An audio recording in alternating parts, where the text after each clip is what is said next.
En Estados Unidos, el Senado aprobó las reglas para el juicio político contra el presidente Donald Trump. Tras un debate de casi 13 horas, la mayoría republicana rechazó todas las enmiendas de los demócratas, incluyendo la presentación de testigos. Cada partido tendrá 3 jornadas de alegatos y se prevé que el próximo martes se defina si continúa el proceso. En China se confirmó que el coronavirus deja ya 9 muertos y más de 400 contagios. Después de que se reportara el primer caso de enfermedad en Estados Unidos, ahora es Hong Kong el que anuncia una infección en su territorio. Los expertos temen que el virus pueda mutar y propagarse con mayor rapidez. Mientras en Venezuela fue allanado su despacho por las fuerzas de Nicolás Maduro, el líder opositor Juan Guaidó continúa con su gira europea que lo llevará al Foro Económico Mundial en Davos. Hoy se reúne en Bruselas con el alto representante de la Unión Europea para la Política Exterior, Josep Borrell. Tenemos reporte desde la capital belga. Buenos días, aquí comienza la mañana y las noticias en France 24. Mi nombre es Ángela Gómez. Iniciamos en Estados Unidos porque el Senado ya estableció las reglas para el juicio político contra el presidente Donald Trump.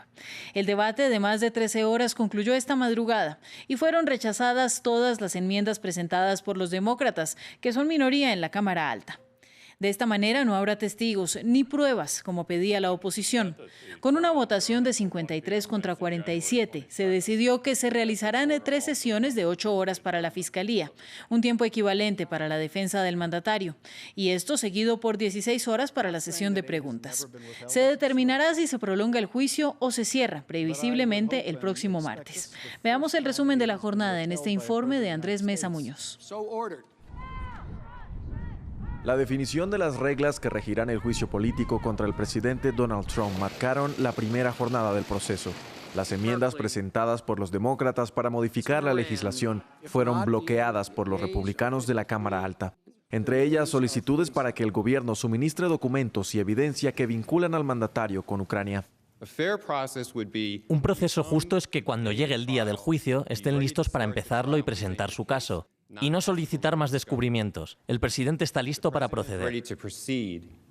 Los legisladores demócratas designados como fiscales en el juicio han insistido en votar una por una las enmiendas para que quede constancia de la negativa por parte de los republicanos. Argumentan que tanto la nueva evidencia como la citación de testigos son clave para llevar a cabo un juicio que demuestre la mala conducta del presidente. Los hechos saldrán al final. Los documentos que el presidente está ocultando serán publicados a través de la Ley de Libertad de Información o por otros medios a lo largo del tiempo. Los testigos contarán sus historias en libros y películas. La verdad saldrá a la luz. La pregunta es, ¿saldrá a tiempo? Los votos de los republicanos arrojan una señal de favorabilidad para el presidente Donald Trump, quien podría ser absuelto de los cargos de los que se le acusa. El resultado del juicio podría conocerse en una semana, de acuerdo con el calendario planteado por el líder de la mayoría republicana en el Senado. Después de que un primer caso del coronavirus, conocido también como la neumonía de Wuhan, fuera confirmado en Estados Unidos, ahora se reporta un primer caso de la enfermedad en Hong Kong. Mientras tanto, en China ya son 9 los fallecidos como consecuencia de la enfermedad respiratoria. La transmisión del virus de humano a humano hace que en ese país ya sean más de 400 los casos de contagio. Las autoridades sanitarias advirtieron que el virus podría mutar y propagarse así más rápidamente.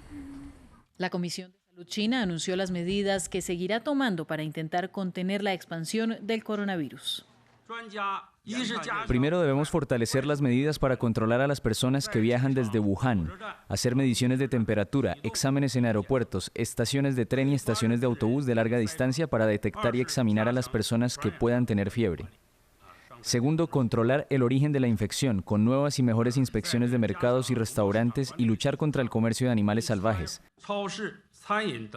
Y tercero, manejar las actividades humanas y reducir los eventos públicos a gran escala. En noticias de Venezuela, la oposición denunció el allanamiento de la oficina personal del líder y proclamado presidente interino Juan Guaidó, reconocido por más de 50 países como tal. Unos 40 funcionarios del Servicio Bolivariano de Inteligencia Nacional, SEBIN, y de las Fuerzas Especiales FAES de la Policía, así como de una unidad especial contra la corrupción, iniciaron un operativo en la Torre Zurich, en el este de Caracas. Allí bloquearon el tránsito por el edificio e impidieron a diputados opositores el acceso al despacho de Guaidó. El gobierno negó el allanamiento. El vicepresidente y ministro de Comunicación, Jorge Rodríguez, aseguró que la operación solo estaba dirigida contra los hermanos Volante Zuloaga por estar relacionados con un robo de terrenos. Mientras tanto, Juan Guaidó continúa su gira por Europa. Hoy tiene planeado reunirse con el representante de la Unión Europea, Josep Borrell, y durante la semana asistirá al Foro Económico Mundial en Davos. Los detalles con nuestra corresponsal en Bruselas, Esther Herrera. Esther, un saludo para usted y cómo avanza la agenda de Guaidó. Buenos días, Ángela. Como comentabas, apretada agenda de Juan Guaidó aquí en Bruselas, que espera con esta gira europea redoblar la presión hacia el régimen de Nicolás Maduro por parte de la Unión Europea. En estos momentos, Juan Guaidó está reunido con el vicepresidente de la Comisión Europea, encargado de temas de migración, Margaritis Schinas, y en los próximos 30 minutos aproximadamente estará ya reunido con el jefe de la diplomacia europea, Josep Borrell. Como comentábamos, Guaidó intenta con todas estas reuniones volver a encauzar a Venezuela dentro de la agenda internacional, volver a introducir a Venezuela tal y como ocurrió hace un año cuando fue reconocido como presidente interino de Venezuela por varios países, entre ellos la gran mayoría de países de la Unión Europea. Esta gira europea que le va a llevar a Davos, pero también a España y aparte de Bruselas, intenta, por lo tanto, volver a tener todas las conversaciones necesarias para poder hablar sobre la situación en Venezuela, que cada vez está más deteriorada según los organismos internacionales. Esta tarde, en hora local, Juan Guaidó también se va a reunir con varios eurodiputados. La Eurocámara ha sido una de las instituciones europeas más duras contra el régimen de Nicolás Maduro, con varias resoluciones que hablan de la preocupante situación que se vive en el país. De hecho, la Unión Europea está ya preparada para poder introducir más sanciones a altas autoridades del régimen venezolano. Aún así, hay que esperar para que alguno de los países europeos pida formalmente estas sanciones, pero en cualquier caso la Unión Europea dice ya estar preparada e incluso podría ocurrir, quién sabe, después de las reuniones de esta semana, algo que no se descarta según fuentes diplomáticas. Gracias a usted, Esther, y continuamos atentos a la gira de Juan Guaidó por la Unión Europea. Cambiamos de tema. Después de 3 meses de bloqueo, el Líbano finalmente tiene un gobierno. El nuevo ejecutivo, anunciado por el primer ministro Hassan Diab, tendrá como tarea principal sacar al país de una grave crisis económica. En las calles, los manifestantes rechazaron su liderazgo, pues no lo consideran suficientemente independiente. Mar Romero tiene los detalles. Líbano tiene gobierno. Después de 3 meses de bloqueo político, el primer ministro Hassan Diab anunció la formación de un nuevo gabinete. Líbano ha ganado. Este es un gobierno que refleja las aspiraciones de los manifestantes del país después de más de 3 meses de ira. Trabajaremos para abordar sus demandas. Diab espera aplacar las calles con este nuevo ejecutivo, conformado por 20 ministros de perfil tecnócrata. Las protestas, que empezaron a mediados de octubre de 2019, reclamaban precisamente un gobierno independiente que superara las tradicionales divisiones políticas. Sin embargo, el anuncio de Diab no satisfizo a los manifestantes. Centenares de personas se congregaron alrededor del Parlamento en Beirut para rechazar el nuevo gobierno. Denunciaron que detrás de la formación del gabinete hay los mismos juegos de sillas de siempre. No estamos satisfechos con este gobierno, sea quien sea. ¿Qué harán? No aceptamos que se repartan cargos. Nos mantenemos en las calles como revolucionarios pacíficos. Y es que el nuevo ejecutivo es posible gracias a un pacto entre 3 partidos. La Corriente Patriótica Libre del presidente Michel Aoun, Amal del presidente del Parlamento Naib Berri y los chiitas de Hezbollah. Un pacto alejado del gobierno independiente que pedían los manifestantes. El primer ministro israelí Benjamín Netanyahu recibió al presidente francés Emmanuel Macron en Jerusalén. Durante su visita, que durará 2 días, Macron participará en el llamado Foro Mundial del Holocausto, que se celebra desde mañana en Israel, con motivo del 75 aniversario de la liberación de Auschwitz. Al evento también asistirán el presidente ruso Vladimir Putin y el vicepresidente de Estados Unidos, Mike Pence. Macron se reunirá también con el líder de la oposición israelí, Benny Gantz, y con el líder de la Autoridad Nacional Palestina, Mahmoud Abbas. Con el mundo ahora preparándose para conmemorar el aniversario 75 de la liberación del campo de concentración de Auschwitz, una investigación en Francia muestra que 1 de cada 3 judíos franceses se siente amenazado y que ha considerado abandonar el país. Los detalles en el siguiente informe. Más de 100 tumbas fueron profanadas en este centro judío en Westhofen, en Alsacia, al este de Francia, el mes pasado. Las tumbas fueron desfiguradas con esvásticas. El incidente se sumó a una larga lista de ataques antisemitas en Francia. Una investigación de Fondapol y el Comité Judío Estadounidense muestra que 1 de cada 3 judíos franceses se siente amenazado.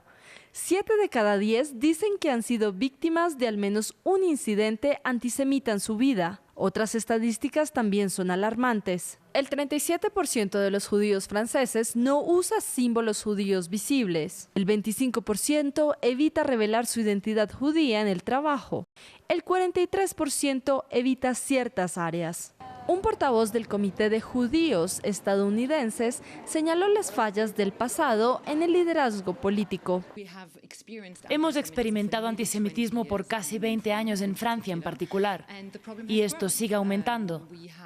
Cuando el problema apareció por primera vez, los líderes políticos no respondieron apropiadamente con medidas suficientes, y como con un cáncer, el tumor termina creciendo.